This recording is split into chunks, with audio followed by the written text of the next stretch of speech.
सम्मा सम्बुद्धस्स नमो तस्स भगवतो अरहतो सम्मा सम्बुद्धस्स नमो तस्स भगवतो अरहतो सम्मा सम्बुद्धस्स.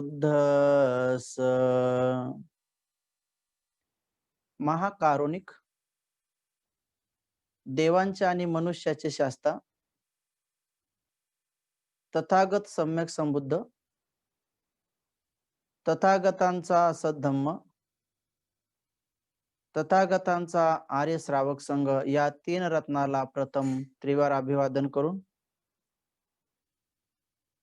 ज्यांच्यामुळे आपणा सर्वांना या तीन रत्नाचा लाभ झाला, ज्यांच्यामुळं आपणा सर्वांना सर्वात श्रेष्ठ असे संविधान प्राप्त झाले, असे बोधिसत्व परमपूज्य डॉक्टर बाबासाहेब आंबेडकर यांच्या समग्र धम्मक्रांतीला शेवटच्या श्वासापर्यंत समर्पित राहतो.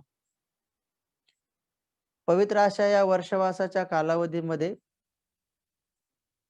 भगवंताचा सद्धम्म श्रवण करण्यासाठी या ठिकाणी शुभ अशा संध्येला उपस्थित सर्व माता भगिनी, उपासक उपासिका, आयोजक आयोजिका, संयोजक संयोजिका, दानदाते दानदात्या, बालक आणि बालिकांनो, आजचा विषय आपण त्या लिंक मध्ये पाहिला असेल तर आपल्या लक्षात आला असेल, थोडासा आदर्श पालक आणि पाल्य कसे बनता येते, काय कर्तव्य असतात त्यांचे. तर पहिली गोष्ट आपण ही समजून घ्या की त्या प्रत्येक शब्दामध्ये खूप मोठा असा अर्थ भरलेला आहे. आदर्श, दोन शब्द आहेत, एक आहे आ आणि एक आहे दर्श. दर्शन म्हणजे जसं आपण एखाद्या खूप मोठ्या तत्वज्ञानाचं दर्शन घेतो, म्हणजे साक्षात्कार करतो, किंवा कधी कधी आपल्याला डोळ्याने काय दिसलं तरी आपण त्याला म्हणतो दर्शन झालं, किंवा आरशापुढं उभं राहिल्यानंतर दर्पण मध्ये आपल्याला आपलं प्रतिबिंब दिसतं, किंवा पाण्यामध्ये बघितलं तर दिसतं. पण हे या ठिकाणी आहे की आदर उत्पन्न होईल, पूजा भाव उत्पन्न होईल, अशा प्रकारचं दर्शन झालं पाहिजे, अशा प्रकारचं व्यक्तिमत्व असलं पाहिजे. हे साहजिकच ज्यांच्या कोणाच्या संपर्कात येऊ त्यांना आदर उत्पन्न झाला पाहिजे, आदर्श उत्पन्न झाला पाहिजे. तर पालक हा शब्द जो आहे तो केवळ माता पितांना उद्देशून वापरला गेला नाही या ठिकाणी. पालक म्हणजे जे पालन करणारे आहेत. मग पालन करणारे ते आपल्या पाल्याला पालन करतात, म्हणजे मुला मुलींचं पालन करतात, त्याही अर्थानं तो वापरलेला आहे. त्याचबरोबर जे लोक समाजाचं पालन करतात, समाज हा त्यांचा पाल्य आहे आणि ते समाजाचं पालन करतात, या संदर्भात देखील तो वापरलेला आहे. त्याचबरोबर जे लोक धर्माचं नेतृत्व करतात, म्हणजे धार्मिक लोकांचं पालन करतात, म्हणजे धर्मगुरू जे आहेत, तर तेही धर्माचं पालन करतात, म्हणून त्यांचे पाल्य म्हणजे त्याचं आचरण करणारे हे त्यांचे पाल्य होतात. गुरु शिष्य परंपरा त्याही अर्थाने त्याचं वापरल्या गेलेला आहे, वापर केला गेलेला आहे. त्याचबरोबर देश राज्याला जे चालवतात, राज्याचा राज्य कारभार जे करतात ते पालक असतात, आणि जे काही प्रजा आहे ती त्यांची पाल्य असते, संतान असते. म्हणून भगवान नेहमी राजांना सांगायचे की राजा, या प्रजेवर तू एकुलत्या एक पुत्राप्रमाणे प्रेम केलं पाहिजे, कारण ही तुझी संतान आहे. त्याचा अर्थ असा नाही की ते राणीच्या आणि राजाच्या उदरातून जन्मले असलेच पाहिजे म्हणजेच त्यांना संतान मानलं पाहिजे, नाही. कारण राजा पालन करतो. तसं प्रजेचं पालन करणारे, मग ते महानगरपालिकेतील राज्यकारभार चालवणारे असो, की विधान परिषदेमधील असो, की विधानसभेमधील असो, का लोकसभेमधील असो, की राज्यसभेमध्ये असो, जसं राज्य असो की केंद्र असो, त्याचबरोबर विश्वाचं पालन करणारे वेगवेगळ्या बाबतीमध्ये त्यांच्या नैतिक अधिकाराबद्दल म्हणा, का त्यांच्या मानवतेबद्दल, मग ह्युमन राईट्स असेल, मानवाधिकार संघटना असेल, की मानवाचे अधिकार त्याचं पालन करणारी आणि त्याचे पाल्य, मग ते युनो असेल, सगळ्या देशां मिळून बनलेली मोठी जी संघटना आहे, ज्याला युनो नावाने ओळखले जातं, ती असेल, तर त्याचे जे प्रमुख आहेत किंवा ते जे सगळे चालवणारे आहेत, ते समजा पालक विश्वामध्ये ते आपल्या पाल्यांना एकमेकांनी युद्धाकडे वळू नये, एकमेकांनी शांततेच्या मार्गाने जावं म्हणून ते कसे आदर्श असले पाहिजे या संदर्भातला विषय आहे. हा छोटा विषय नाही आहे. खूप मोठा विषय आहे. तर आपण एक स्टेप बाय स्टेप घेऊ, की पालक. तसं तर पालक हा शब्द काही प्राण्यांना जे पाळतात ना, तर त्यांच्या संदर्भात बी वापरला गेले. तोही आदर्शच असला पाहिजे. प्राण्यांना पाळणारा मेंढपाळ म्हणा, गोपाल म्हणा, की जो काही प्राण्यांना आहे, पक्ष्यांना पाळणारा पक्षीपाल म्हणा, जो कोण आहे पालन करणारा, तो आदर्श असला पाहिजे. तर ही तर आपण गोष्ट जास्तीत जास्त प्राण्यांच्या संदर्भात नाही, मानवाच्या संदर्भात बोलत आहोत. तथागताचा धर्म हा मानव केंद्रित आहे. म्हणून प्रथमतः जास्तीत जास्त आपण हा सिद्धांत माता-पिता किंवा जे पालक आहेत, त्यांचे पुत्र-पुत्री जे त्यांचे पाल्य आहेत, त्या संदर्भात जास्तीत जास्त आपण तो पाहण्याचा प्रयत्न करणार आहोत. त्याचबरोबर बाकीचे मी जे सांगितले, ते आपण समजून घेण्याचा प्रयत्न करू. तर काय कर्तव्य आहेत? भारतीय संविधानामध्ये भारताच्या संविधानामध्ये जे मूलभूत अधिकार दिलेले आहेत आणि त्यानंतर जे मूलभूत कर्तव्य दिलेले आहेत, तर त्या मूलभूत अधिकारांची पायमल्ली होणार नाही, अशा प्रकारचे जर शासक असतील, तर ते आदर्श आहेत. आणि आपल्याला दिलेले जे मूलभूत कर्तव्य आहेत भारतीय नागरिक या नात्याने, त्याचं यथायोग्य काटेकोरपणे पालन करणारे जे नागरिक आहेत, ते आदर्श पाल्य आहेत. जे मानवांच्या मूलभूत अधिकारांवर, त्यांच्या भाषण स्वातंत्र्यावर, त्यांच्या धर्म स्वातंत्र्यावर, त्यांच्या लेखन स्वातंत्र्यावर, जे कुठेही संचार करण्याचा, व्यापार व्यवसाय करण्याचा, पैसा बाळगण्याच्या स्वातंत्र्यावर, त्यांच्या मतदानावर, मत करण्याचे अधिकार, असे अनेक जे मूलभूत अधिकार आहेत, जे की भारतीय संविधानाच्या प्रथमचाच परिशिष्टामध्ये आहेत, जे की आपण पाहून घ्या. तशा पद्धतीनं माता आणि पितांचे आदर्श पण कशामध्ये आहे? कोणत्या माता-पिताला आपण आदर्श माता-पिता किंवा आदर्श पालक म्हटलं पाहिजे किंवा जे पालन करतात ते पालक म्हटलं पाहिजे? तर आपण ते व्यवस्थित बघणार आहोत. मुलांना जन्म देणे हे तेवढे महान कार्य नाही आहे. जेवढे मुलांना सुसंस्कृत बनवणे, श्रद्धावान, दानी, शीलवान, समाधिवान, प्रज्ञावान बनवणे हे अधिक श्रेष्ठ काम आहे. आणि म्हणून आदर्श माता आणि पितांची व्याख्या करत असताना पुढे आपण आदर्श पाल्यांची व्याख्या जरूर करू. पण आदर्श माता-पिता, पालक कोण असतात? तर पहिली गोष्ट, आदर्श म्हणजे आदर व्यक्त होईल जसं की आतून त्यांनी स्वतःला जरी पाहिलं किंवा दुसऱ्याने कोणाला आपल्याला पाहिलं तर आदर उत्पन्न झाला पाहिजे आणि स्वतः जरी स्वतःमध्ये झाकलं आदर्श म्हणजे आज जाऊन जर आपण दर्शन केलं, आपण स्वतः जाऊन जर स्वतःचं दर्शन केलं, स्वतः जाऊन जर स्वतःचा स्वभाव पाहिला, तर आपल्यालाच आपला आदर उत्पन्न झाला पाहिजे. त्याला म्हणतात आदर्श. कदाचित आपल्यामधले दुर्गुण जर कोणाला माहीत नसतील आणि वर जर आपल्याला आदर्श पुरस्कार मिळाला असेल, पण आपल्याला आतून तर माहीत नाही का आपण या पुरस्कारास पात्र नाही आहोत. तशा पद्धतीने जे माता आणि पिता असतात, ते आपल्या पुत्र आणि पुत्रीसाठी, मुला आणि मुलीसाठी केवळ जन्म दिल्याने आदर्श होऊ शकत नाहीत. तर ते आदर्श कोणत्या कर्माने होतात?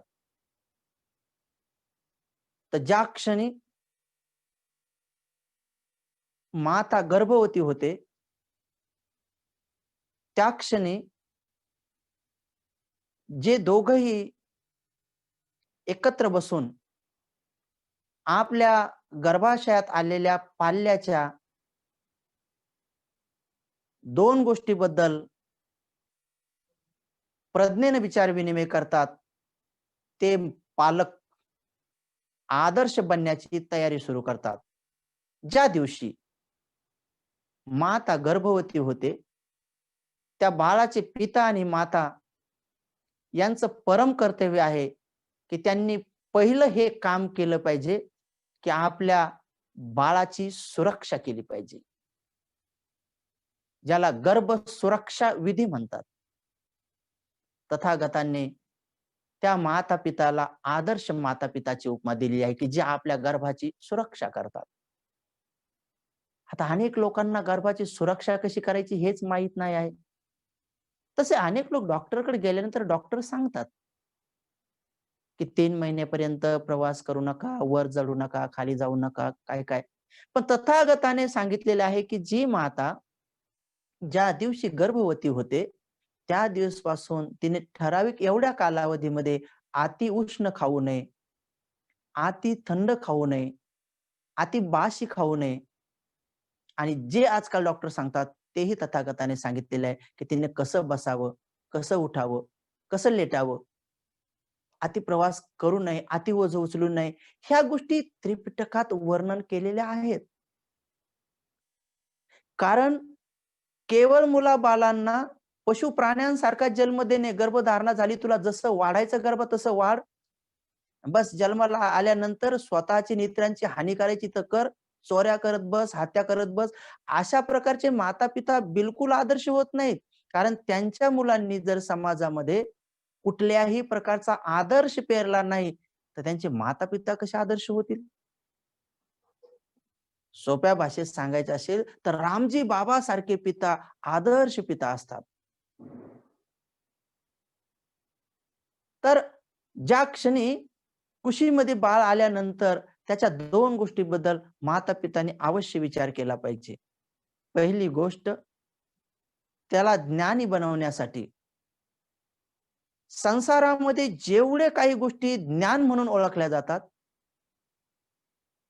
मग ते अंकी ज्ञान असेल, लेखनी ज्ञान असेल, कलाकृतीचं ज्ञान असेल, क्रीडा क्षेत्रातील ज्ञान असेल, त्याचबरोबर चित्रकलेतील असेल, वक्तृत्वामध्ये असेल, भाषणामधील असेल किंवा वेगवेगळ्या प्रकारच्या भाषा ज्ञानामधील असेल किंवा वेगवेगळ्या प्रकारच्या भौगोलिक, ऐतिहासिक बाबीच्या जाणकारीबद्दल असेल किंवा लढाईच्या संदर्भातील, शस्त्रविद्याच्या संदर्भातील जे काही कला कौशल्य असेल, जे काही मनुष्याच्या कल्याणासाठी, संशोधन करण्यासाठी आवश्यक असणारे शिक्षण असेल, प्रशिक्षण असेल, मानव कल्याणासाठी, त्या सगळ्या गोष्टीमध्ये आपल्या पाल्याला निपुण बनवण्याचं त्यांनी त्याच दिवशी अधिष्ठान केलं पाहिजे. केवळ जन्म दिला एवढ्याने ते आदर्श होऊ शकत नाहीत. प्रेमळ माता-पिता जरूर होऊ शकतात. प्रेमळ होतील, दयाळू होतील, मयाळू होतील, कनवाळू होतील, सेवाभावी होतील, चांगल्या स्वभावाचे होतील. आदर्श माता-पिता केवळ लेकरांना जन्म देऊन त्याच्या मनानं त्याला जसं वागता येईल तसं वागल्यानंतर त्याचे कुठलेही कृत्य स्वतःच्या कल्याणासाठी, मानव कल्याणासाठी, सगळ्या सत्वांच्या हितासाठी जर प्रेरणादायी नसतील, तर त्याचा कर्माचा बहुमान माता-पिताला प्राप्त होत नाही. पण ते कर्म जर तसे असतील, तर ते माता-पिता आदर्श ठरतात. म्हणून प्रथमतः त्यांचं परम कर्तव्य आहे, की जगातील जेवढेही काही कलाशास्त्र असतील किंवा जेवढ्या विद्या असतील, शिक्षण क्षेत्रातील विद्या असल्यापासून तर ज्ञान क्षेत्रातले जेवढे काही आहे, त्या सगळ्या विद्यामध्ये त्याला पारंगत करण्याचा त्यांनी प्रयत्न केला पाहिजे. ते शिक्षण देण्याचा त्याला प्रयत्न केला पाहिजे. त्या शिक्षणाचं नियोजन करण्याचा त्यांनी प्रयत्न केला पाहिजे. विचार करा, ज्या कोणी माता आणि पिताने पहिल्या दिवशी जर असं ठरवलं, तर त्यांना 2 गोष्टीसाठी पैशाची तडजोड करणं सुरू करावं लागेल. मग असे माता-पिता बिड्या पिण्याकडे, पुड्या खाण्याकडे, सिगारेट पिण्याकडे, दारू पिण्याकडे कशाला वळतील? ते जर आपल्या पाल्याचा विचार करत आहे, की मला याच्यावर संस्कार टाकायचे आहेत 2 बुद्धाने सांगितलेले, नाहीतर जन्म तर कोणी देतं हो? माय खाती पुड्या आणि बाप पितोय बिड्या. माय खाती पुड्या आणि बाप पितोय बिड्या आणि त्यांच्या पोटी जन्मल्या 2-3 सनकड्या अशा झांगू-म्यांगू. माय पाहिली इल्लू-मुल्लू आणि बाप पाहिला कुल्लू-मुल्लू. माय पाहिली इल्लू-मुल्लू आणि बाप पाहिला कुल्लू-मुल्लू. मग त्यांच्या पोटी जन्मलं एखादं वानराचं पिल्लू. तो भाई इससे नहीं आदर्श हो सकते. जन्म देने मात्र से कोई आदर्श नहीं बन जाता. तो पहिला उनका कर्तव्य होता है. त्यांचं पहिलं कर्तव्य आहे, की त्यांनी आपल्या लेकरांच्या ज्या ज्या गोष्टीला विद्या म्हणून पृथ्वीवर ओळखल्या जातं, ज्या ज्या गोष्टीला या संसारामध्ये विद्या ज्ञान म्हणून ओळखलं जातं, त्या त्या क्षेत्रामध्ये त्याला निपुण बनवण्याचा त्यांनी प्रथमतः प्रयत्न केला पाहिजे. तसं त्यांनी ठरवलं पाहिजे. मग त्यासाठी लागणारे जे काही राशी आहे, त्याची त्यांनी तडजोड करणं सुरू केली पाहिजे त्याच दिवसापासून. दोघांनी एकमेकाकडे पाहून प्रसन्न होऊन या देशामध्ये किंवा या विश्वामध्ये आपण अशा प्रकारचा पुत्र किंवा पुत्री जन्माला आणू, की जे आपलं आणि इतरांचं कल्याण करतील. जे इतरांना आणि स्वतःलाही हानी पोहोचवतील अशा प्रकारची लोकसंख्या वाढवण्यामध्ये काय हित आहे? कोणता आदर्श आहे? म्हणून हे सगळ्यांनाच हे साध्य होत नाही, सगळ्यांनाच हे हित मिळत नाही किंवा सगळ्यांनाच हे सौभाग्य प्राप्त होत नाही. जसं रामजी बाबाला ते प्राप्त झालं. शुद्धोधनाला, महाप्रजापती गौतमीला, मीरा आत्याला, रामजी बाबाला ते सौभाग्य प्राप्त झालं. ते कुशल कर्म त्यांना प्राप्त झालं. म्हणून नित्य नियमाने आपण एक गोष्ट समजून घेण्याचा प्रयत्न केला पाहिजे, की हे जे जीवनाचं अंग आहे, आदर्श बनण्याची जी कला आहे किंवा बुद्धाने ज्या गुणाला आदर्श म्हटलेला आहे, तो गुण म्हणजे माता-पितांनी किंवा पालकांनी प्रथम हा गर्भधारणा झाली त्याच दिवशी ठरवला पाहिजे. दुसरी गोष्ट, आपल्या पाल्याच्या बद्दल त्यांनी असा विचार केला पाहिजे, की जगामध्ये जेवढ्या बी काही विद्या आहेत, ज्ञान आहे, ते पारंगत केल्यानंतर आपला पुत्र किंवा आपली पुत्री काय-काय प्राप्त करू शकेल? तर मग त्यांच्या लक्षात येईल, की जर त्याला आम्ही चांगल्या जगातील ज्ञानाचं प्रशिक्षण दिलं, विद्येचं प्रशिक्षण दिलं, तर तो मोठाच्या मोठा ऑफिसर बनेल, एखादा शास्त्रज्ञ बनेल किंवा मोठा पायलट आदी बनेल, डॉक्टर, इंजिनिअर आदी बनेल. देश चालवणारा बनेल, शासन प्रशासनामध्ये आपली छटा उमटवेल किंवा राजा बनेल किंवा खूप मोठं तंत्रज्ञानामध्ये डेव्हलप असलेला, नावाजलेला बनेल. जेवढ्या बी विद्या आहेत, जेवढ्या बी कला आहेत, त्यातल्या जर 1 म्हणा, 2 म्हणा, 3 म्हणा जर त्याने प्राप्त केल्या, भाषा जर प्राप्त केल्या, तर भाषेचा मोठा जाणकार बनेल. विद्वानांच्या लाईनीमध्ये, पंडितांच्या लाईनीमध्ये, महापंडितांच्या लाईनीमध्ये तो कदाचित जाऊन बसेल. तर त्यामुळे त्या विद्येमुळे त्याला मान मिळेल, सन्मान मिळेल, वैभव मिळेल, धनसंपदा प्राप्त होईल. त्या धनसंपदेतून तो भौतिक पद्धतीनं सुखी जरूर होईल. पण केवळ भौतिक संपत्ती सगळ्या अंगांनी परिपूर्ण असल्यानंतर मनुष्य सुखी होतो, हा दावा करणे गैर आहे. कारण त्याला एक मन पण आहे. आणि भरपूर संपत्ती आहे म्हणजे तो माणूस मनाने शांत आणि सुखी आहे, आनंदी आहे, असं मात्र मुळीच नाही आहे. कारण ह्या बाहेरच्या सगळ्या गोष्टी जरी प्राप्त झाल्या, मोठं देशाच्या लेव्हलवरचं किंवा विश्व लेव्हलवरचं सर्वात सर्वोच्च पद जरी प्राप्त झालं शासनातील आणि प्रशासनातील, त्या विद्येच्या आणि त्या शिक्षणाच्या बळावर, त्या चातुर्याच्या बळावर, तरीही त्याला मानसिक सुख शांतीची आवश्यकता पडेल.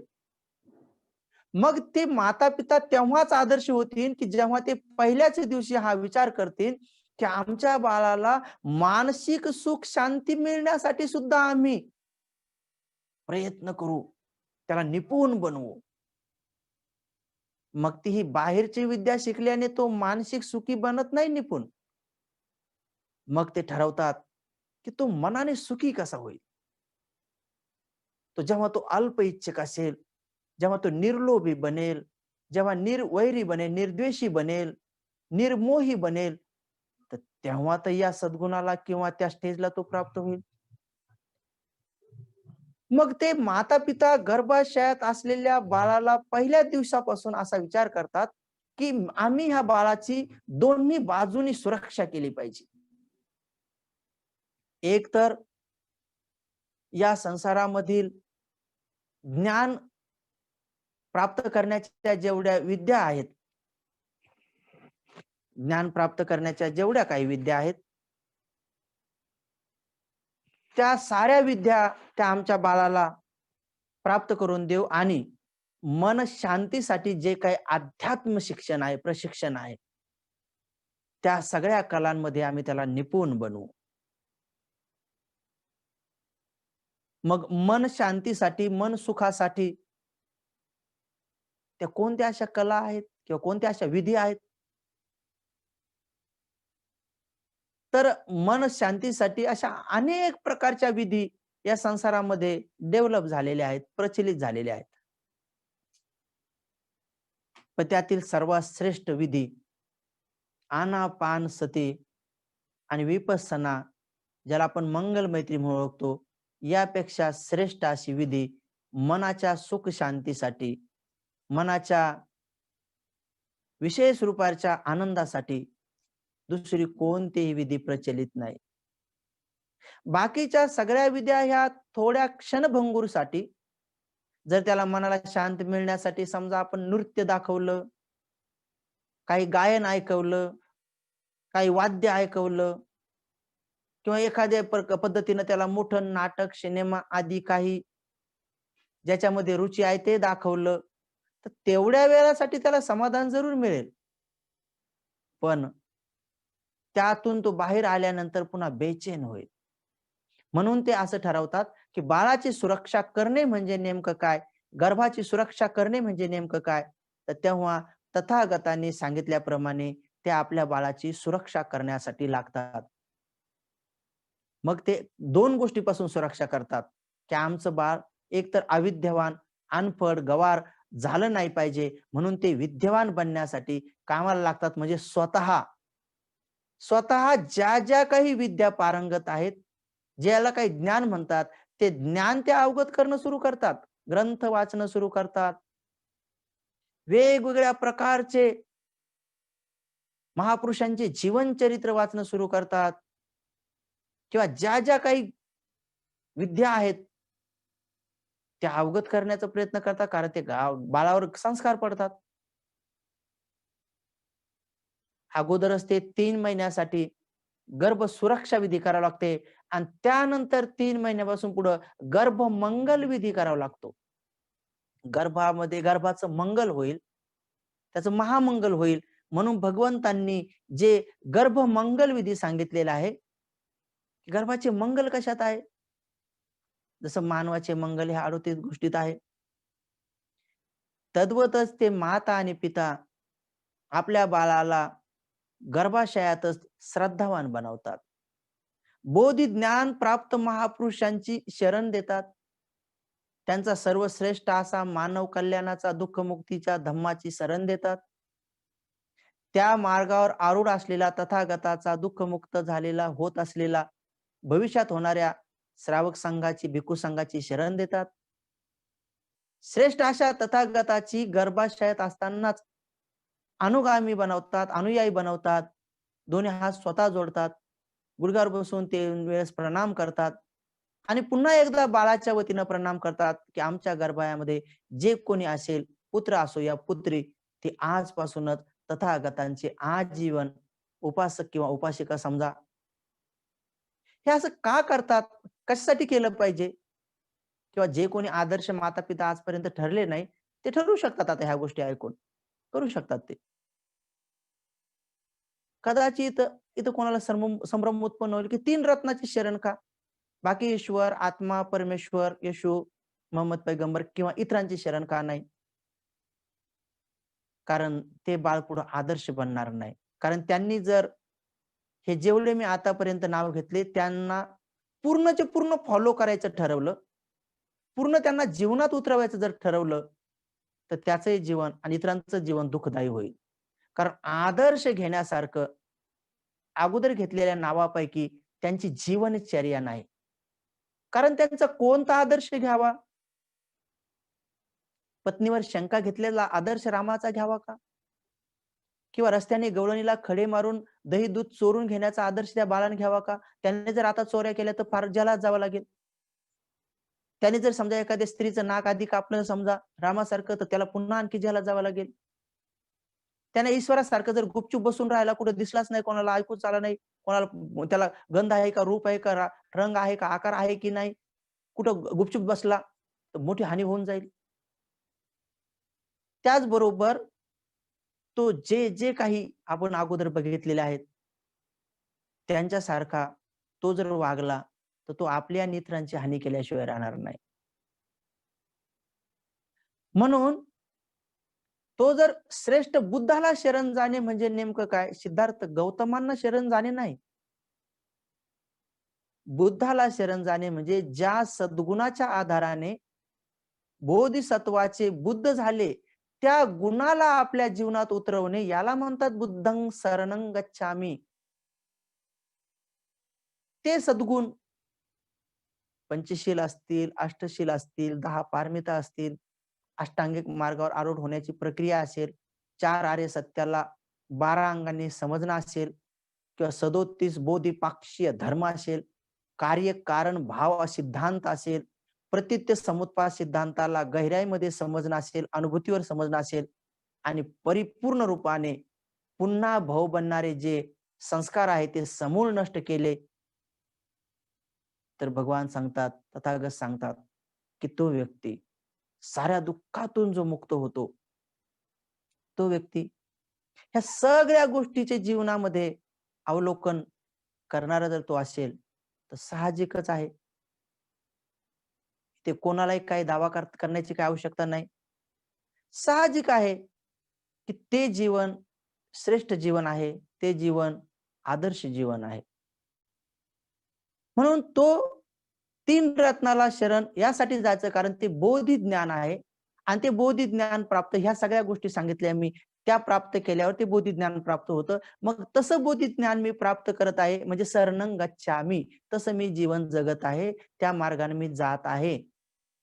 धम्मं म्हणजे ते धम्म तो ज्ञान आणि संघं म्हणजे त्या ज्ञानाचं आचरण करून सुपटीपन्न, उजवीपटीपन्न म्हणजे त्या मार्गावर जाणारे जे काही तथागतांचे श्रावक भिक्षू संघ आहे, त्यांचं मी अनुकरण करतो,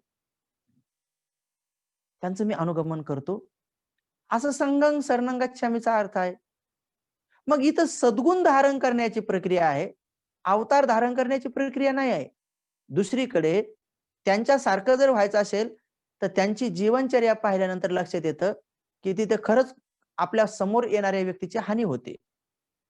शंभुकाचा खून केल्यानंतर तो न्यायप्रिय राजा नाही, देवतातुल्य तर बिलकुलच नाही. कारण देव जर ईश्वर असेल किंवा आपल्या संतांना कोण बरे मारून टाकेल?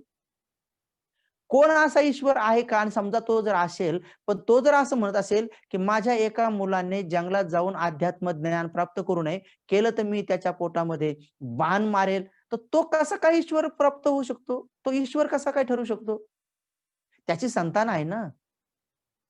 एक आईने जर समजा आपल्या मुलाच्या छातीमध्ये सराटा किंवा एखादा घरचा चाकू खुपसला, तर ती आई खूप आदर्शवान आहे किंवा देवी आहे, अशी म्हणून तिची कोणी पूजा करेल का?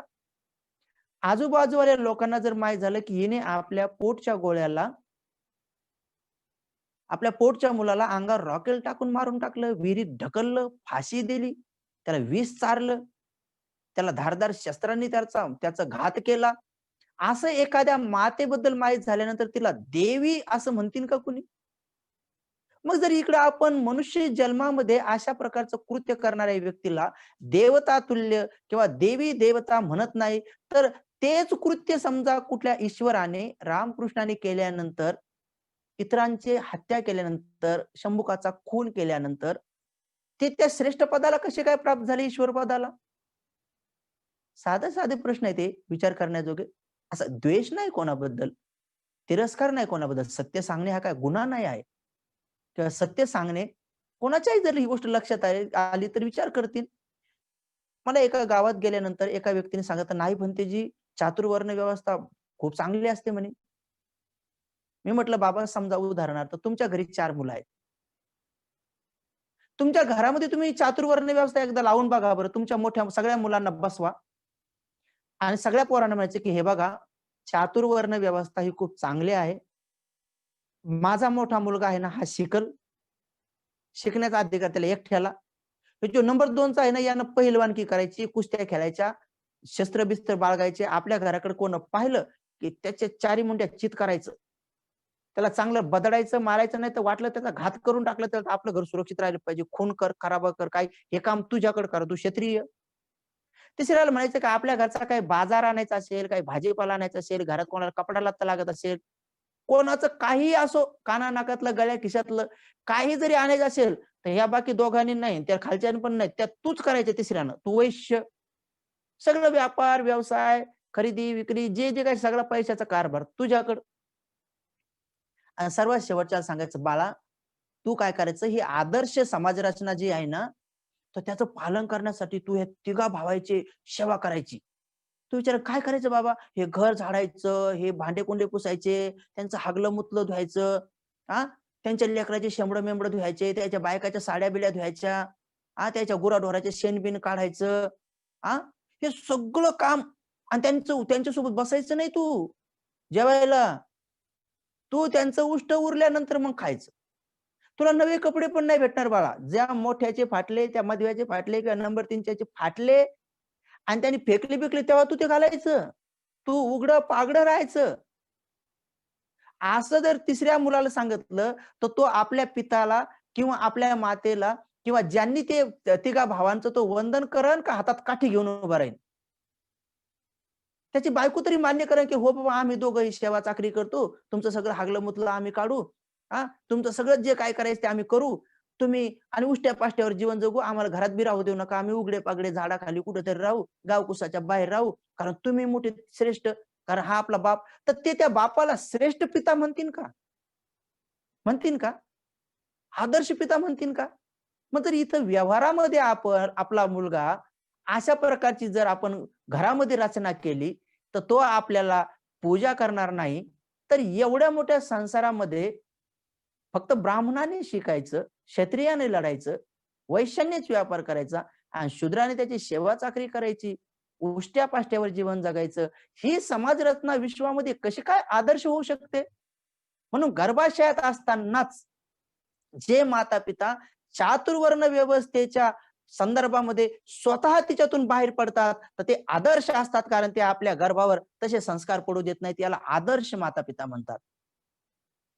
जे बाबासाहेबांनी 22 प्रतिज्ञेमध्ये स्पष्ट दिलेलं असताना सुद्धा जे अस्तित्वात नाही अशा गणपतीला आज बसवतात. चिखलाला बसवतात आणि चिखलाला 10 दिवसांना, 3 दिवसांना, 7 दिवसांना फेकतात. ते माता-पिता अज्ञानी नाही, अनाडी नाही तर कोण आहेत? त्यांच्या गर्भाशयात जन्मलेलं बाळ मातीसारख्या दिमागाचं होणार नाही तर काय होईल? ज्यांनी माती बसवली तर त्यांच्या बाळाच्या गर्भाशयातल्या बाळाच्या दिमागात माती बसणार नाही तर काय होईल? ज्ञान कसं काय उत्पन्न होईल? अहो, एक मळाचा पुरुष कधी बनतो का? पण तरीही बनवल्या गेलं म्हणतात. ती कथा, भाकड कथा. अनेक लोक बुद्धाच्या अनुयायी म्हणून घेणारे बिचारे किंवा इतरत्र सुद्धा, आम्ही तर काही भेद करत नाही, आम्ही सगळे मानवाला समान समजतो. समजून घ्या ही गोष्ट. एकदा समजून तर घ्या, की खरंच अशा प्रकारचे हे चिखल मातीपासून बनवलेला, हा 10 दिवस घरामध्ये ठेवल्याने आपला आणि इतरांचं काय बरं कल्याण होणार आहे? हा विरोध नाही आहे कोणाला. ही आदर्श समाज रचना बनण्याची प्रक्रिया आहे. की आदर्श समाज रचना कधी बनते? केव्हा बनते? माता-पिताच आदर्श नाही बनले, तर देश, समाज आणि विश्व आदर्श बनणे हे खूप मोठं कठीण असतं. म्हणून जे पालक असतात, त्या पालकांना पहिल्यांदा आदर्श बनवणं अत्यंत गरजेचं असतं. जे पालक 3 रत्नाला शरण जाऊन पंचशिलाचं काटेकोरपणे पालन करतात. म्हणून त्यांना पालक म्हटलं गेलेलं आहे, कारण ते पालन करतात म्हणून. जे उल्लंघन करतात ते आदर्श पालक कसे काय होऊ शकतात? ते तर उल्लंघन करणारे होऊ शकतात. निंदक होऊ शकतात. पंचशिलाचं पालन करणारे खरे श्रेष्ठ पालक होतात.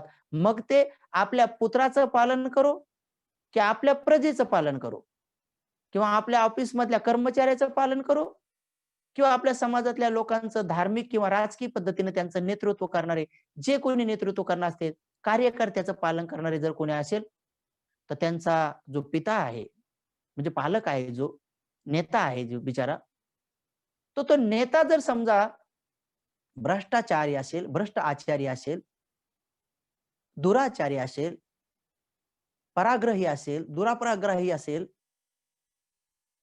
शील उल्लंघन करणार असेल, तर पालक जर असेल तर त्याचे पाल्य कसे होतील?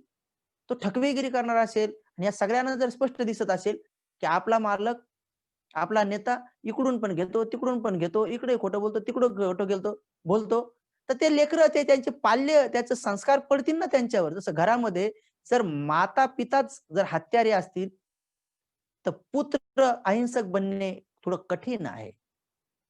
माता-पिता जर चोर असतील, तर पुत्र-पुत्री पाल्य दानी बनणे कठीण आहे. पालक जर अदिन्न दान करणारे असतील, करणारे असतील, तर याचे पाल्य हे दानी बनणं असंभव आहे. कठीण आहे, थोडंसं कठीण आहे, होऊ शकतं. माता-पिता जर, पालक जर दुराचारी असतील आणि दिसणारे दुराचारी असतील, की त्यांच्या पाल्यांना ते दिसतं. पाल्यांना समजतं, जाणीव होती, कळते त्यांना, की आपली माता, आपले पिता घरी नसताना चुकीचं बोलत राहते, चुकीचा व्यवहार करते. आपले पिता, आई कुठे गावागवत्रीला गेल्यानंतर परस्त्रीला घरी किंवा चुकीचं वागतो, बोलतो. हे जर त्यांना कळलं, तर भलं ते आपल्याला काही बोलणार नाहीत. पण आदर्शच्या यादीमधून तुम्ही निघून जाता. ठीक आहे, पिता आहेत, पिता आहेत, माता आहे, माता आहे. पण जे माता-पिता दुराचाराचं समजा पालन करतील किंवा दुराचारी जीवन जगतील, त्यांच्या मुला-मुलीकडून सदाचारांचं परिशुद्ध रूपाने अपेक्षा करणं थोडंसं कठीण आहे. ठीक आहे, होऊ शकतात ते आपल्या पुण्यबळाने, त्याबद्दल वाद नाही. बिलकुलच असंभव आहे अशातली गोष्ट नाही, पण कठीण आहे, फार कठीण आहे. जैसे कोई पिता अपने बच्चों को कहे कि बेटा मुझे सिगारेट पीना है, माचिस लेके आ। तो आगे चलकर पिता पीकर जो फेंकेगा, तो धीरे-धीरे वो आधा-आधा सिगरेट बच्चा भी पीने की कोशिश करेगा। अगर वो तंबाकू खाता है या बीड़ी पीता है या पुड़ी खाता है। तो ऐसी बात करने से वो आदर्श नाही होते. कोणी-कोणी असा विचार करेल, की समजा पंचशील पालन नाही केलं, पण त्यांना चांगलं शिक्षण दिलं, त्यांना चांगले कपडे-लत्ते दिले, त्यांना चांगलं घर बनवून दिलं, भरपूर पैसा दिला आणि आमची मुलं तर आम्हाला खूप जीव लावतात. आमचे माता-पिता लय चांगले म्हणतात. चांगले म्हणतात, बरोबर आहे. पण तुम्ही शील उल्लंघन करून बघा. जोपर्यंत तुमचं थोडं बहुत चालतं तोपर्यंत ठीक आहे. नंतर वृद्धपणामध्ये तशा माता-पितांची सेवा करण्याची भावना उत्पन्न होत नाही. म्हणून पालकांची एक जिम्मेदारी असते, की त्यांनी पालन करताना लेकरांचं पालन नंतर करा. पहिलं पंचशिलाचं पालन करा. ते आपोआप पाल्य श्रेष्ठ बनतील गर्भाशयात. लेकरांचं पालन करण्याची जास्त काही आवश्यकता नाही. एकदा तुम्ही स्वतः पालन तर करा, पंचशील पालन करा. पंचशील पालन करत असताना कुशीत जे बाळ असतं, ते आपोआप शीलधारी बनतं. बाळ कुशीत असताना जर तुम्ही दानी बनले, ऑटोमॅटिक ते बाळ दानी बनतं. बाळ कुशीत असताना जर तुम्ही ध्यानी झाले, समाधिवान झाले, मनवश करणारे शिकले, तर ते बाळ तसं मनवश करणारं शिकतं. कारण आईच्या बेंबीच्या नाळाला त्या बाळाचा बेंबीचा नाळ जोडलेला असतो. आईच्या हृदयाला त्या बाळाचं हृदय जोडलेलं असतं म्हणून हृदयाचे ठोके सारखे भरतात. मायेचे स्पंदन सारखे भरतात कारण ते त्याला जुटलेलं असतं. म्हणून आदर्श माता-पिता होत असताना पहिली जिम्मेदारी आहे, की आपण 3 रत्नाला शरण गेलेलं असलं पाहिजे. म्हणजे ज्ञानाला शरण जाणे. ते ज्ञान जे संघामध्ये आहे त्या संघाचं अनुकरण करणे आणि ते ज्ञान आपल्या जीवनात उतरवणे त्याला 3 रत्नाची शरण म्हणतात.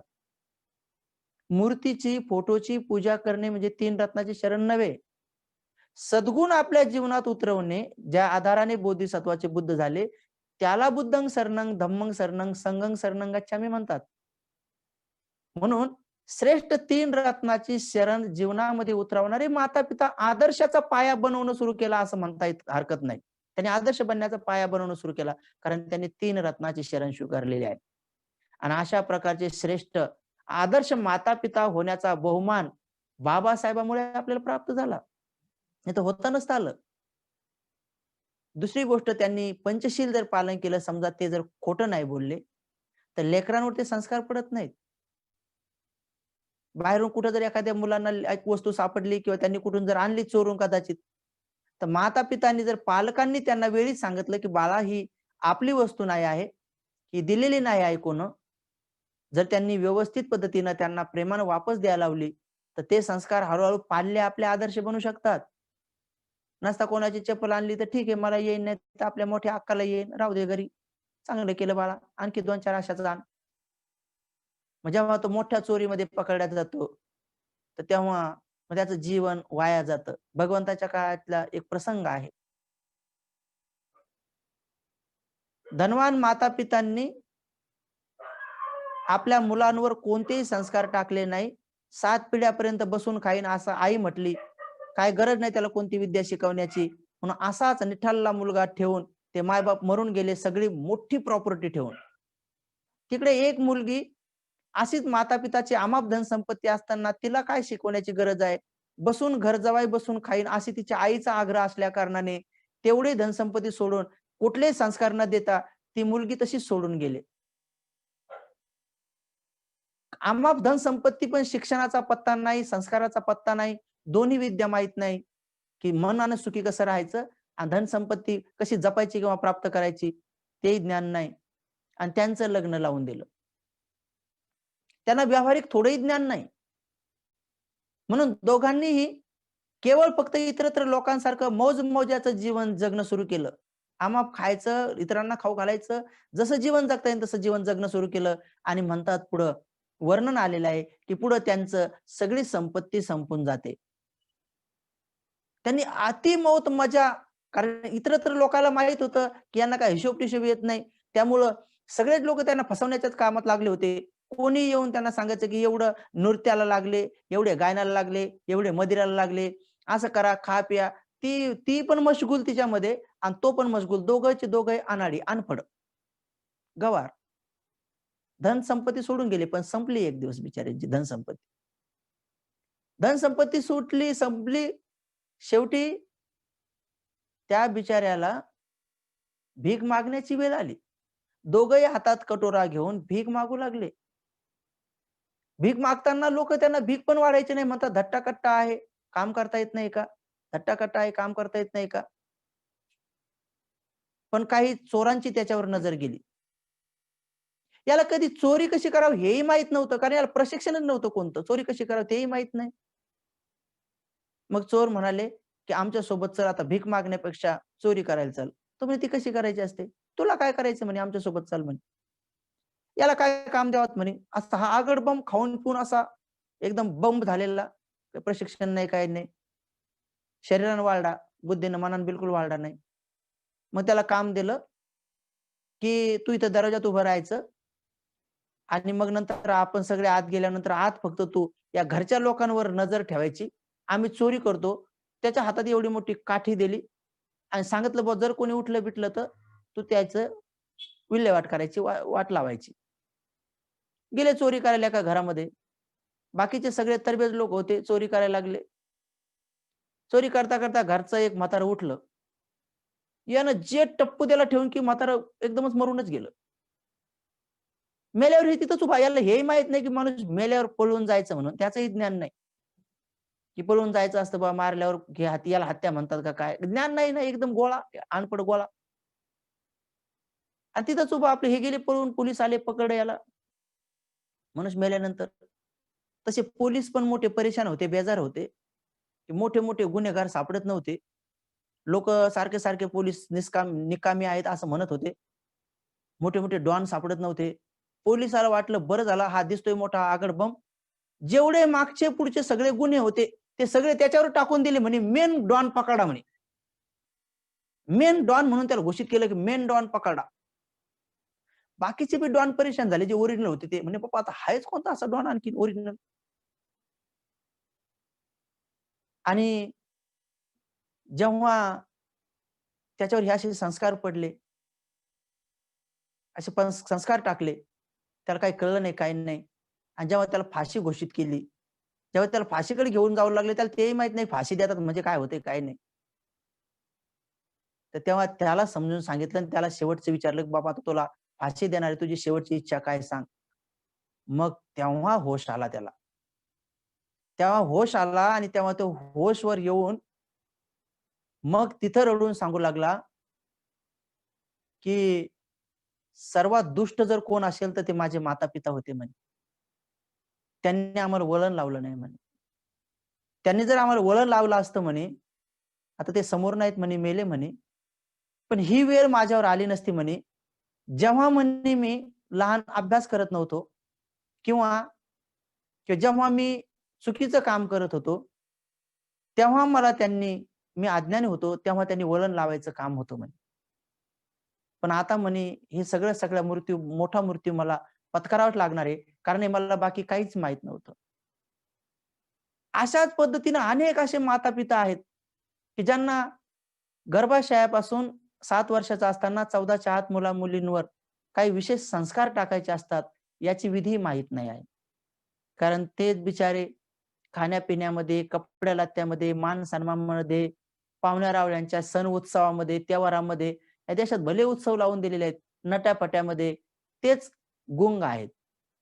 म्हणून पहिलं कर्तव्य आहे, की आपण पंचशीलधारी झालं पाहिजे. त्यापुढे जाऊन आपण निर्लोभी बनताना दानी झालं पाहिजे. दानी झाल्यानंतर ते लेकरू कधीही कोणाची चोरी करणार नाही, कारण ते देणारं बनतं. मग चोरी करणार नाही म्हणजे पकडल्या जाणार नाही, पकडल्या जाणार नाही म्हणजे दंडित होणार नाही, दंडित होणार नाही म्हणजे अपमानित होणार नाही, अपमानित होणार नाही म्हणजे त्याला बांधल्या जाणार नाही, गेल्यानंतर त्याला मारल्या जाणार नाही, त्याला बडावल्या जाणार नाही, पोलिसाच्या हाताने त्याला टिमल्या जाणार नाही आणि वेळ प्रसंगामध्ये जर कोण्या खेडूत गावच्या लोकांच्या हातात लागला चोरी करताना, तर झाडाला बांधून दगडाने ठेचून मारण्याची वेळ येणार नाही. जिवंतपणी त्याचे केस उपटून किंवा अंगावर धारदार शस्त्रांनी त्याला जखमा करण्याची कुठली त्याच्यावर वेळ येणार नाही, कारण चोरीचे हे वेगवेगळे दंड आहेत. तो लागतो कोणाच्या हाती ते सांगता येत नाही. बेदम चेंदा-मेंदा करून काही-काही गावामध्ये मारतात. तर अशा प्रकारची कुठलीही गोष्ट आपल्या पाल्यांवर येणार नाही. अशा प्रकारचे जर त्यांनी तेव्हा संस्कार टाकले, तर ते पाल्य सुसंस्कारित होतात. अशा रीतीने जर त्यांनी त्याला दान शिकवलं, देणारच बनवलं, तर मग तो हिसकून घेणारा कधी बनणार नाही. जे माता-पिता आपल्या पाल्यांना देणारं बनवतात, तर ते आदर्श असतात. कारण ते बाकी हानीपासून आणि बाकी दुःखापासून आपल्या बाळाला ते सुरक्षित ठेवतात. कारण त्यांचं बाळ हे देणारं असतं. पाल्य त्यांचं देणारं बनतं. जसं काही लेकरं जन्मल्यावर त्यांना जर काही बिस्किट किंवा काही चॉकलेट जर दिले, तर मूळ स्वभाव चांगले असल्या कारणाने ते वाटून देतं बिचारं. त्याला देतं चॉकलेट, त्याला देतं बिस्किट, देतं. असं जर त्याचा सद्गुण लक्षात आला, तर माता-पितांनी त्याच्या सद्गुणाची प्रशंसा करून, त्याचा थोडा लाड आदी करून, त्याला दुप्पट पद्धतीनं चॉकलेट किंवा बिस्किट घेऊन दिले पाहिजे. त्याच्या त्या चांगल्या वागण्यामुळं, त्याच्या त्या आचरणामुळं. कारण त्याला असं वाटेल, की माझा हे सद्गुण आहे आणि तो प्रेरित होईल. त्याला प्रेरणा मिळेल. पण अनाडी माता-पिता जे असतील बिचारे अनपढ असतील, केवळ लाड करणारे असतील हिंमत, तर ते माता-पिता काय करतील, ती आई काय करेल, त्याने बिस्किट बाहेर वाटून आलं म्हणजे कितीतरी माता काय करतात, घरात आणून त्याला चांगलं कुचकू-कुचकू मारतात, चांगलं चेनतात त्याला, की सगळे बिस्किट वाटून दिले म्हणतात. सगळे वाटले. ते लहान असतं विचार करते, की मारलं का बरं ह्या लोकांनी? मग त्याच्या लक्षात येतं, की हे दिल्यामुळं मारलं. मग तो बिचारा देण्याचा स्वभाव सोडून देतो. त्याच्या लक्षात येतं, की हे दिलं की मारतात. मग देण्याचा स्वभाव सोडतो आणि कालांतरानंतर तो घेण्याचा स्वभाव म्हणजे लोभी बनतो. तर बघा गर्भाशयात जी माता किंवा 3 वर्षामध्ये, 7 वर्षामध्ये किंवा 14च्या आत जे माता-पिता लेकरांना आपल्या असे दाणी न बनवता चिकट बनवतात. आपल्या लेकरांवर ते असे संस्कार टाकतात, तर ते मुलं-मुली आदर्शवत बनत नाहीत. कारण त्यांना माहीत होतं, की अरे, आपण हे दिलं की मारतात म्हणून मग ते घेणारं बनतं आणि मग कालांतराने त्याची हानी होते. तसंच खोटं बोलणारं किंवा नशापतन करणारे माता-पितांनी गर्भाशयातल्या बाळांवरच जर तसे संस्कार टाकले, तर तेही बाळ पुढे कालांतराने तसे होण्याची जास्तीत जास्त संभावना असते. म्हणून आपण पंचशीलधारी बना. त्याही पुढे जाऊन अष्टशीलधारी बना. म्हणजे निरोगी बना.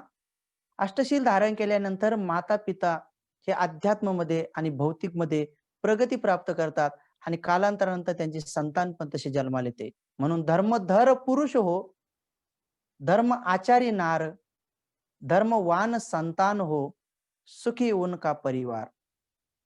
जर अशा प्रकारचं जीवन जगणारे माता-पिता असतील, तर त्यांची संतान पण तशा पद्धतीची जन्माला येते.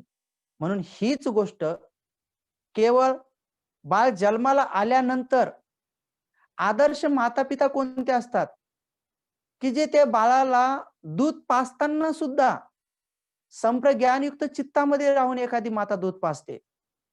कितीतरी मातांना हेही माहीत नाही, की आदर्श माताचं लक्षण काय असतं. कारण ती तिच्या बाळाच्या पूर्णच्या पूर्ण गोष्टीवर खूप सजग राहून ध्यान ठेवते. ती शिकून घेते कुठून तरी महापुरुषाकडून, की आदर्श माताचे काय लक्षण असतात, आदर्श पिताचे काय लक्षण असतात. त्यांना काय-काय करावं लागतं बाळ गर्भाशयात असताना पुढे जन्माला आल्यानंतर. जन्माला आल्यानंतर कशाही पद्धतीनं दूध पाजणे सुद्धा हे आदर्श माताचं लक्षण नसते. जी आदर्श माता असते, ती बाळाला दूध पाजत असताना आपल्या पाठीचा कणा सरळ ठेवते एका रेषेत. असं कुबडं बनवून दूध पाजणं हा आदर्श माताचा सद्गुण नाही आहे. जी माता असते ती आपली सरळ सरळ पाठीचा कणा सरळ एका रेषेत ठेवते. केवळ ती गोष्ट एवढ्यावरच नाही, तर बाळाला दूध पाजण्याच्या अगोदर ती स्वतः आपला श्वास पाहून राग, द्वेष, मोह आपल्यामध्ये नाही याची काळजी घेते. नाहीतर इकडं नवऱ्यावर काढलेला राग, सासूवर काढलेला राग आणि रागा-रागात पेणारे मेल्या, लवकर-लवकर पेना, सगळा राग दुधावाटे त्याच्यासोबत पाठवून देते. ती माता त्या बाळाला लहानचं मोठं तर जरूर करते. शरीरानं तर तो पोसतो. परंतु हृदयाने, मनाने तो पुत्र-पुत्री इतरांचं कल्याण करणारा दयाळू-मयाळू किंवा प्रज्ञावान बनत नाही. कारण ते आदर्श माता-पितांनी तसं त्याला घडवलं नाही. म्हणून ते तसं बनतं. म्हणून दूध पाजताना आपल्या चित्तातल्या गोष्टी पण दुधाबरोबर जातात. दुधाबरोबर जातात. आळसाने झोपला आपण झोपून गेलं टीव्ही पाहत-पाहत आणि लेकरू पोटाशी धरलं आणि गेलो आपण झोपून आणि तुला पेज जेवढं प्यायचं ते पेत बस. अरे हे आदर्श माता-पिताचं लक्षण नाही आहे. केवळ लेकरं पोसले जातात त्यानं. लेकरं त्यानं वाढतात त्याबद्दल वाद नाही. पोसले जातात, बलाढ्य होतात, कदाचित धनवान बी होतात.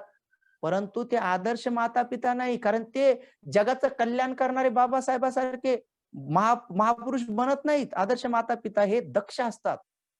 एवढे दक्ष असतात, की ते जेव्हा आपल्या बाळाला दूध जरी पाजायचं असेल, तर ती बिचारी माता पहिले स्वतः प्रसन्न होते.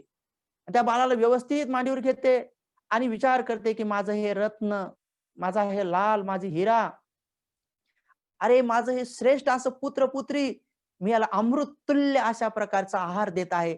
म्हणून ती प्रसन्न चित्ताने टाळूवरून पूर्ण धाराप्रवाह पाहत, पाहत, पाहत, पाहत पूर्ण अशा रीतीने प्रेमाने ते अमृत पाजते. एकदम रागाने, चिडचिडपणाने. तिचं तर प्रेम तर असतं त्याबद्दल वाद नाही. पण हा जो क्रोध असतो नकळत त्यांना माहीत नाही बिचाऱ्या मातांना, की आपले छोटे-मोठे आजार, आपला आळस हा त्याच्याकडे तसा पण ट्रान्सफर होऊन जातो. म्हणून कशा पद्धतीनं अगोदर गर्भात असतानाच डाव्या कुशीवर जेवल्यावर कसं झोपायचं, नंतर उजव्या कुशीवर कसं झोपायचं, खाताना तो घास किती वेळ चुरायचा, नंतर खाताना तो कसा खायचा, किती चावायचा, हे सत्तीपठ्ठाण सुत्तामध्ये शिकवलं जातं. म्हणून जी माता पंचशील पालन करण्याच्या पुढे जाऊन अष्टांगिक मार्गावर चालते, नंतर 10 शिलाचं पालन करणं सुरू करते. ते बाळ गर्भाशयात आल्यावर 8चे 8ही अष्टशील ग्रहण करते. नंतर 10 पारमितापैकी अनेक पारमिता जीवनामध्ये उतरवण्याचा प्रयत्न करते. ते माता आणि तो पिता आदर्श माता आणि पिता म्हणून, आदर्श पालक म्हणून ते आपल्या बाळाला तिथे घडवत असतात. म्हणून उपासक आणि उपासिकांनो, आदर्श माता-पिताची अशी अनेक लक्षणं आहेत. समजा कदाचित गव्हर्नमेंटमध्ये किंवा कुठल्या जरी बाबीकडे जर घेतलं, तर तोही प्रसंग तसाच येऊन जातो. इथं जर माता-पिता असे आदर्श असतात, तर त्यांच्या पालकांचं कर्तव्य नंतर पालक आदर्श कधी बनतात? यदा-कदाचित, चुकून-भुकून माता-पिताला आदर्श होता नाही आलं, पण तरीही वृद्धपणामध्ये त्यांची खूप चांगली सेवा-चाकरी करतात. त्यांचे हातपाय आधी दाबून देतात. त्यांची दवापाणी आधी करतात. वेळ पडल्यानंतर त्यांना लघवीविष्टेला स्वतः घेऊन जातात. त्याचबरोबर त्यांच्या मालिश आदी करून देतात. एवढंच नाही, तर त्यांचा श्रेष्ठ असा आधार बनतात. त्या माता-पितांची काठीपेक्षाही श्रेष्ठ अशी काठी बनतात आणि त्यांना एका शब्दानेही दुखावत नाहीत. त्यांची खूप मनोभावे सेवा करतात. जसे लहानपणी आपल्या माता-पितांनी आपल्यासाठी रात्र-रात्र जागरून काढलेली असते, तर हेही पाल्य त्या माता-पितांसाठी छोटे-मोठे बिमार आल्यानंतर तसे जागून काढतात. तशी रात्र जागून काढतात. तर ते आदर्श पा पा पाल पाल्य बनतात. आदर्श पाल्य बनतात. जे केवळ पत्नी आल्यानंतर त्यांना सोडून देतात.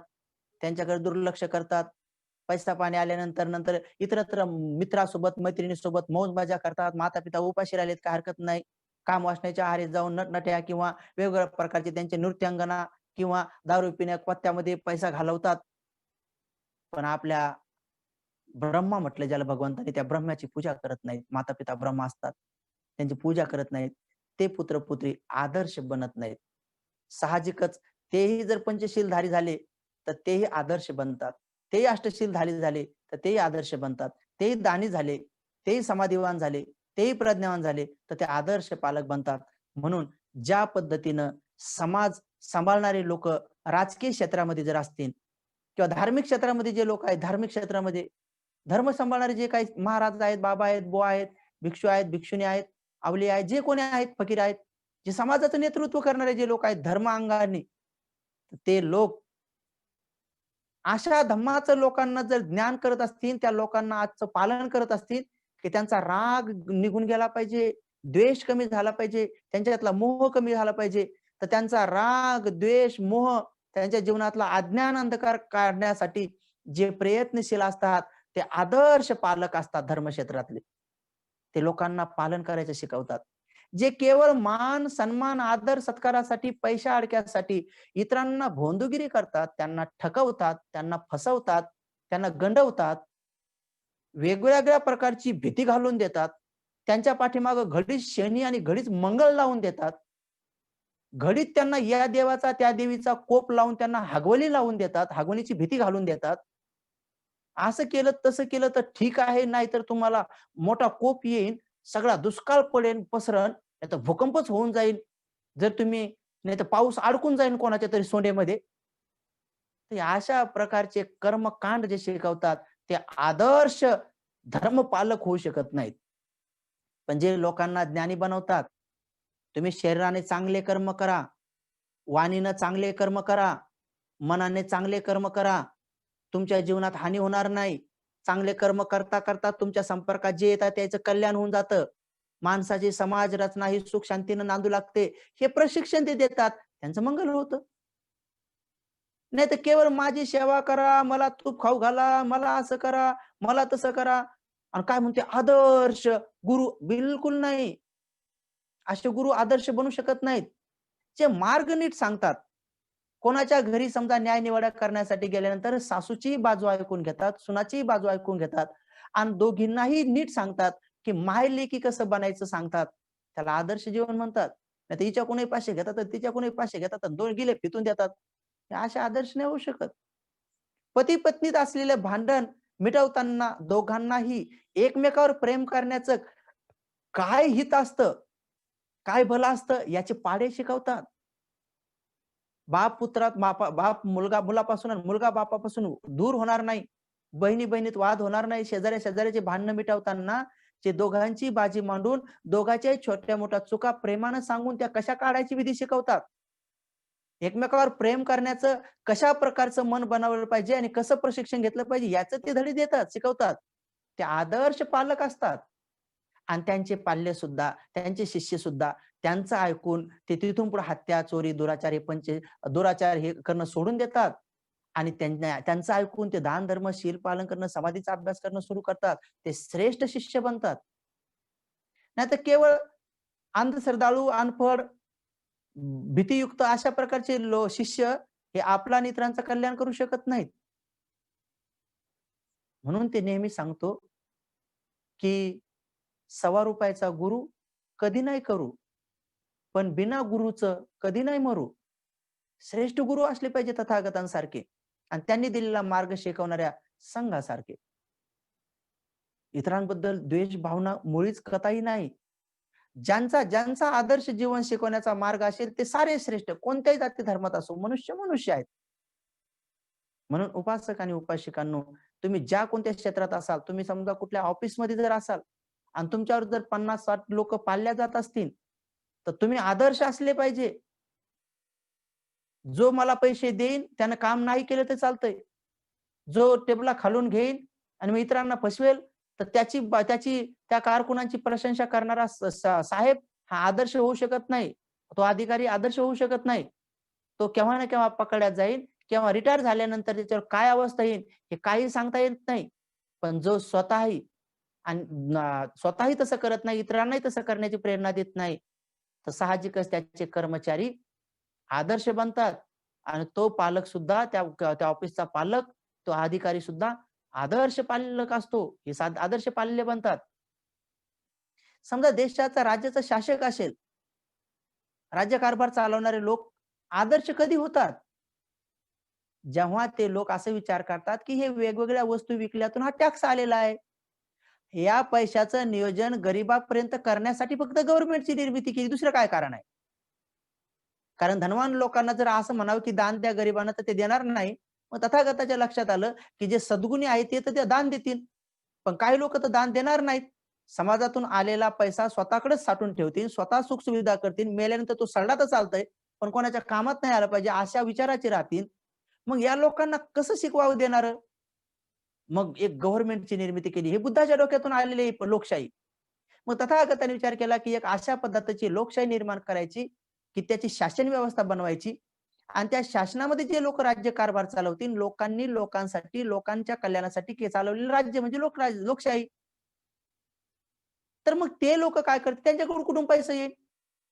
तर त्यांच्याकडे पैसा जे येतील, की जे चैनीवाले लोक आहेत, जे धनसंपन्न लोक आहेत, त्या चैनीच्या वस्तू घेतील, चैनीचे कपडे घेतील. मग त्यांना त्या तशा वस्तू घेण्यास प्रेरित करणे. म्हणजे त्याचा पैसा त्या मार्गाने आला पाहिजे बाहेर.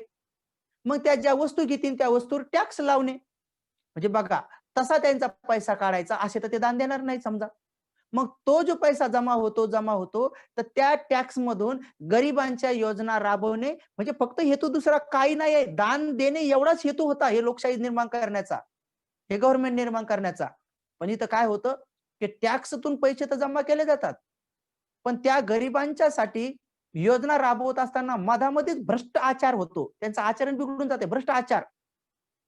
म्हणून हे जे शासनामध्ये जे काही ज्याला तिकडे-तिकडे जाण्याचे प्रकार ते आदर्श नसतात. जसं पाहिलं ना तुम्ही आदर्श घोटाळा किती मस्त झाला होता. तर हे असे असे एकच नाही, हे तर एक उदाहरण असे अनेक आहेत. म्हणून आदर्श शासक तेच असतात, जे भगवान बुद्धाचे अनुयायी होऊन गेले. जसं की धम्मा अशोक, जसं राजा प्रसेनजीत, जसं राजा बिंबिसार, पुढं बंधूला असतील. वेगवेगळे अनेक असे राजे होऊन गेले, की जे आदर्श शासक होते. हिटलरांना, मुसोलिनींना यांना कोणी आदर्श शासक म्हणणार नाही. ते सगळ्या जगावर राज्य करण्याचं स्वप्न जरूर त्यांनी पाहिलं, पण शेवटी आत्महत्या करावी लागली त्यांना. म्हणून आदर्श शासकांचं सुद्धा लक्षण असतं. मग आपल्या देशाचे सध्याचे असो, का जगावर कोणी करणार असो, हे जर आपल्या प्रजेला मुलामुलीप्रमाणे जर प्रेम करणारे नसतील, त्यांच्या आरोग्याच्या संदर्भामध्ये, त्यांना सगळं सर्व शिक्षित बनण्याच्या संदर्भामध्ये, त्यांच्या शेतीबाडीच्या उत्पन्नाच्या संदर्भामध्ये, त्यांच्याजवळ असलेल्या कला कौशल्याच्या संदर्भामध्ये त्यांना जर वाव देत नसतील, ते जातीयतेच्या नावावर जर समजा एकाला दाबून ठेवत असतील, एकाला बाहेर काढत असतील, अयोग्य व्यक्तीला सुद्धा जर ते बाहेर वरचं स्थान देत असतील, तर ते आदर्श शासक म्हणून कसे काय निर्माण होतील? एक आई जर आपल्या मुलांना ताजं-तवानं खाऊ घालेल, एकाला शिळ्या भाकरी खाऊ घालेल, एकाला गुपचूप जास्त पैसे देईल, एकाला बिलकुल पैसे देणार नाही. त्या मुलांच्या लक्षात आल्यानंतर ती आदर्श आई कशी काय म्हणतील? तसे शासक आदर्श कसे काय होतील? जातीयतेचा विचार करून कोरोनाची भीती घालून बुद्ध जयंती साजरी करू नका. भीम जयंती साजरी करू नका. कारण तसं झाल्यानंतर जर कोरोना पसरवला तर या जातीनं पसरवला, मुस्लिमांनी पसरवला, असं म्हणून गणपतीच्या टाईमात सगळी सूट देतील. ते आदर्श कसे काय होतील? मी सगळं निरीक्षण करून बघतो हे सगळं काही. पण तरीही बुद्धाच्या अनुयायानं हा मार्ग सोडायचा नाही शांतीचा. अशांतीचा मार्ग पकडणे हा न्याय नाही, हा धर्म नाही. हे फक्त समजण्यासाठी आहे, प्रज्ञावान होण्यासाठी आहे.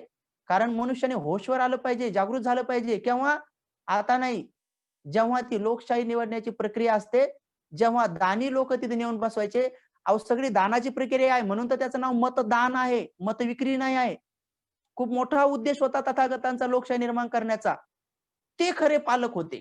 तथागतासारखा पालक या संसारामध्ये श्रेष्ठ कोणालाही लाभणार नाही. आणि त्यांचे जे पाल्य होते, तथागत सुद्धा इतिपिसो भगवा अरहं झाले, साऱ्या दुःखातून मुक्त झाले. तर म्हणून ते आदर्श पालक होते आणि त्यांचे पाल्यही त्यांच्या मार्गावर जाऊन तेही श्रोतापन्न, सकृदागामी, अनागामी, अरहंत साऱ्या दुःखातून राग, द्वेष, मोह काढणारे अरहंत झाले. त्याला म्हणतात आदर्श पाल्य. नाहीतर संसारामध्ये अनेक लोक असे ठकविगिरी करणारे असतात. आदर्श पालक आणि पाल्य कोण आहेत? जसं बाबासाहेब आदर्श पालक होते. पण आता जे बाबासाहेबांनी सांगितलेल्या मार्गावर चालतात, मग ते कोणी असो, श्वेत वस्त्रधारी असो का पीत वस्त्रधारी असो का कोणत्याही जाती धर्मातले असो की शासन प्रशासनात असो, काही वेगवेगळ्या समाजाचं नेतृत्व करणार असो का राजकारणाचं नेतृत्व करणार असो, का कुठे धर्मकारणाचं नेतृत्व करणार असो, कुठे सांस्कृतिक क्षेत्रातला असो किंवा शैक्षणिक क्षेत्रातला असो किंवा कोणत्याही क्षेत्रातलं नेतृत्व करणारे जे पालक म्हणून विचारी वावरतात, तर त्यांनी आपल्या पाल्याच्या संदर्भात हा विचार केलाच पाहिजे. आणि जर ते करतात तर ते पालक आदर्श बनतात, श्रेष्ठ बनतात. नसता ते श्रेष्ठ या उपाधीला प्राप्त होत नाहीत. म्हणून तथागताने ज्या जीवनाचं अंगण निवडलं, जे आपल्या जीवनामध्ये सदाचाराचं जीवन जगले, इतरांनाही सुद्धा सुगतीच्या मार्गाने घेऊन गेले, म्हणून सुगतो म्हणतात त्यांना. विद्याचरण विद्याने आचरणामध्ये संपन्न. जैसा बोले तैसा चाले. त्याची 1,000वी पावली इकडे म्हणणं आली बघा. यथाभाषी तथाकारी. तथाकारी यथाभाषी. जसे बोलतात तसं बिलकुल तसं आचरण करतात. जसं आचरण करतात तसे बिलकुल बोलतात. म्हणून तथागत, तथ्य आगत, तथ्य को जिसने लाया अपने जीवन में भी लाया, औरों को भी उस मार्ग पर चलने के लिए कहा, इस माने में तथागत है. तर तथागत हे सर्वात श्रेष्ठ अशा प्रकारचे पालक असतात, धर्मराजा असतात, की जे आपल्या पूर्णच्या पूर्ण जे नेतृत्व करणाऱ्यांचंच मन बदलून टाकतात. गणाचार्याचं, कुठल्या राजाचं, कुठल्या पुरोहिताचं, कुठल्या प्रमुखाचं, कुठल्या गणाचार्याचं ते मन बदलून टाकतात. त्यांना दयाळू बनवतात, मयाळू बनवतात, दानी बनवतात, शीलवान बनवतात, समाधिवान बनवतात आणि पाहता पाहता ते त्यांच्या जे शिष्य असतात त्यांनाही तसं बनवतात. म्हणून उपासक आणि उपासिकांनो, जीवनामध्ये आदर्श जीवन जगायचं असेल आणि आदर्श तुम्हाला पालक किंवा पाल्य बनायचं असेल, तर जे सध्या पाल्य असतात, तेच कालांतरानंतर पालक बनू शकतात. म्हणून ते पाल्य असतानाच जरी आदर्श जीवन जगले, तर साहजिकच जेव्हा ते पालक म्हणून मोठे होतात किंवा त्यांच्यावर जिम्मेदारी येते आई-वडील होण्याची किंवा पत्नीचा पती बनण्याची, कोणाचा जावई बनण्याची, कोणाची सून बनण्याची, तर समजून घ्यायचं की ते आदर्श बनू शकतात. म्हणून ही अशी आदर्श समाज रचना चातुर्वर्ण व्यवस्थेतून निर्माण नाही होऊ शकत. तर ती भगवान बुद्धाच्या या सद्धम्माच्या मार्गावर आरूढ होऊन ती आदर्श समाज रचना होऊ शकते. त्याची पायाभरणी मोठी बाबासाहेबांनी संविधानात केलेली आहे. विपश्यनेच्या मार्गाने गुरुजींनी ती विश्वामध्ये फैलावण्याचा खूप मोठा प्रयत्न केलेला आहे. म्हणून आपल्या सगळ्यांचं परम कर्तव्य आहे, की आपण सगळ्यांनी आदर्श समाज रचना निर्माण करण्यासाठी श्रेष्ठ आदर्श असे पालक बनलं पाहिजे आणि आदर्श असे पाल्य बनलं पाहिजे. आपल्या मुलाबाळांना शाळेचं शिक्षण चांगल्या पद्धतीचं द्या आणि धम्माचं शिक्षण, प्रशिक्षण, धार्मिक प्रशिक्षण घरामध्ये 2 आसनं टाका. एका आसनावर बसून ते चांगलं विद्या प्राप्त करतील, ज्ञान प्राप्त करतील आणि दुसऱ्या आसनावर बसून ते चांगलं आचरण करण्याचं शिकतील. आई-वडिलांची सेवा करण्याची शिकतील, गुरुजनांचा आदर सत्कार करण्यास शिकतील. नंतर गरिबांना दान-धर्म करायचं शिकतील, अनाथांना पोषण करण्याचं शिकतील. त्यानंतर प्राण्यावर दया करण्याचं शिकतील आणि त्याचबरोबर पंचशीलधारी, अष्टशीलधारी, दशांगांनी श्रमण बनतील आणि आपलं जीवन सुखी बनवतील. आजच्या क्षणी एवढाच मी धम्मोपदेश आपल्या सगळ्यांच्या कल्याणासाठी, आपल्या सगळ्यांच्या भल्यासाठी देतो, की आदर्श पालक बना, आदर्श पाल्य बना आणि बाबासाहेबांचा भारत बौद्धमय करण्याचा जो संकल्प आहे, तो पूर्ण करण्याची जिम्मेदारी आपल्यावर घ्या. आदर्श न बनता घेऊ नका. आदर्श न बनता जर कोणाला ठकवण्यासाठी धम्मप्रचार करायचा असेल, कोण्या विहाराच्या कमिटीचा अध्यक्ष व्हायचा असेल, काहीतरी पैसे काढायचेत किंवा जयंतीचा अध्यक्ष व्हायचा असेल, जसं गणपतीच्या मंडळाचे अध्यक्ष होतात. जसं इकडून-तिकडून पैसा जमा करायचा आणि खायचा आपल्या घरी. तशा पद्धतीचं व्हायचं असेल, त्याला आदर्श नाही म्हणता येत.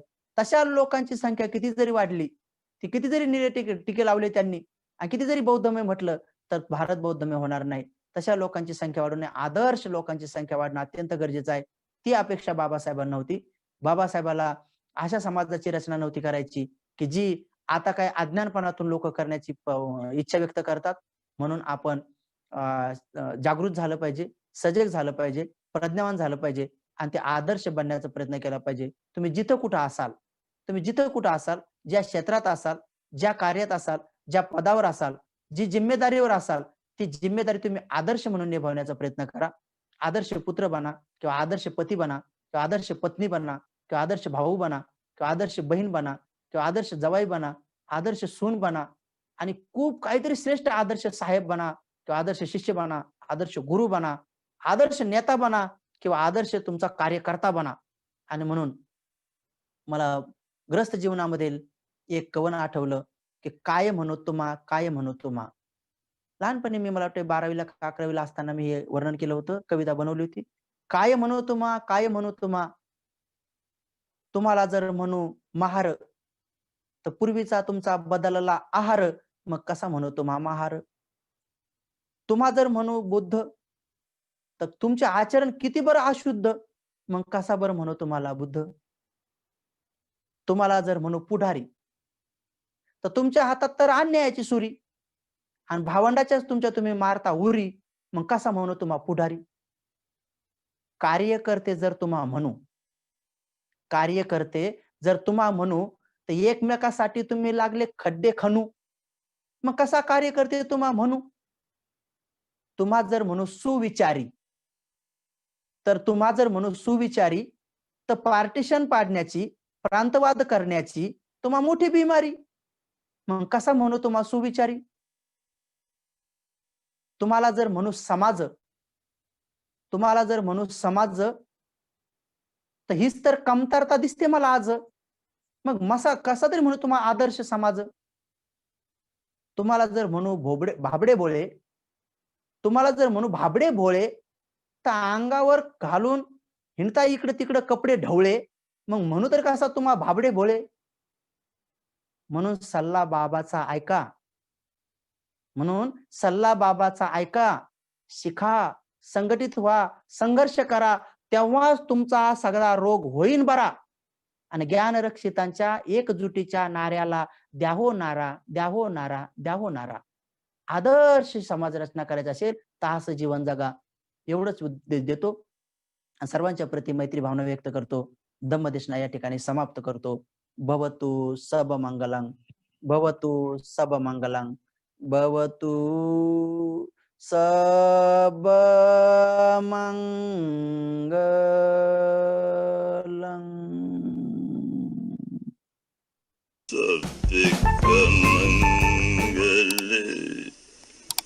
सबका मंगल, सबका मंगल रे।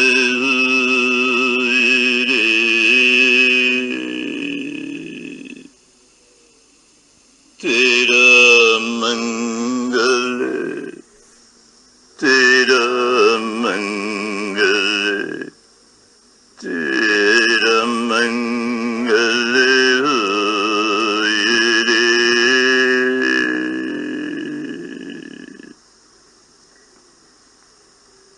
दृश्य और अदृश्य सभी जीवों का मंगल रे।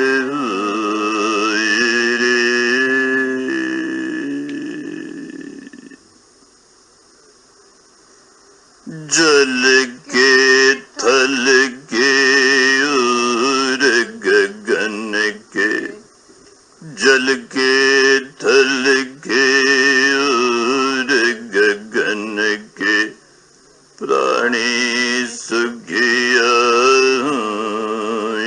रे।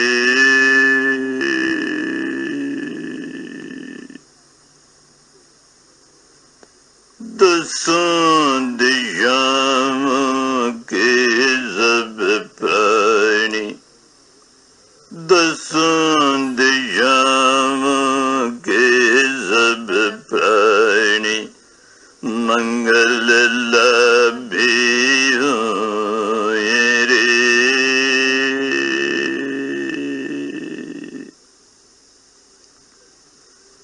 निर्भय हो, निर्भय बने सब, सभी निरामय होए रे।